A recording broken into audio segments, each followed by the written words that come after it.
আজি বনাবলৈ লৈছোঁ আনাৰসৰ আচাৰ। এই বছৰৰ প্ৰথম আনাৰস আচাৰ। এটা আনাৰস মই কাটি পেলাই হালধি সানি ৰ'দত দিলোঁ। কালি 2 ঘণ্টামান দিছোঁ, আজি দিনটো ৰ'দ লৈ এনেকুৱা পানীখিনি টানি গৈছে। এতিয়া মই চফ আৰু সৰিয়হ অকণমান পাঁচফোৰণ হালকা ভাজি লৈ এইটো পেষ্ট পিচি লওঁ, শুকানে গুড়ি কৰি লওঁ। এতিয়া মই তেলখিনি গৰম কৰি ল'লোঁ।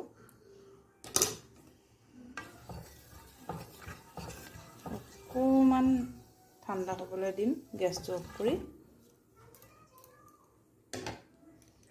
তেলখিনি সামান্য ঠাণ্ডা হ'বলৈ দিলোঁ। এতিয়া মই আনাৰসখিনি তেলৰ ওপৰত দি দিম। গেছটো অফ হৈ আছে, তথাপিও তেলখিনি গৰম আছে কাৰণে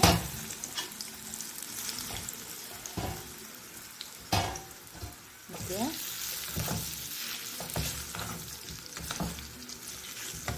ইয়াত মই অলপ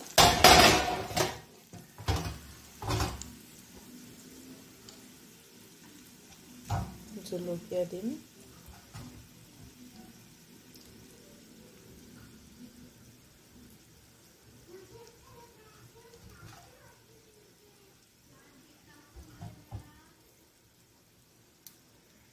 এয়া তেলত দি থোৱা ধান জলকীয়া দিলোঁ। এতিয়া মই তেলত দি থোৱা ভোট জলকীয়া 2টা দি দিম, বা এটা দিলেও হ'ব।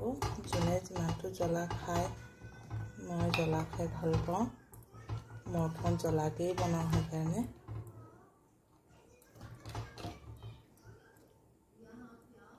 এতিয়া ইয়াত মছলা দিম। এইখিনি মছলা গুড়ি কৰি লৈ মই জলকীয়া গুড়ি আৰু নিমখ ইয়াতে দি দিছোঁ।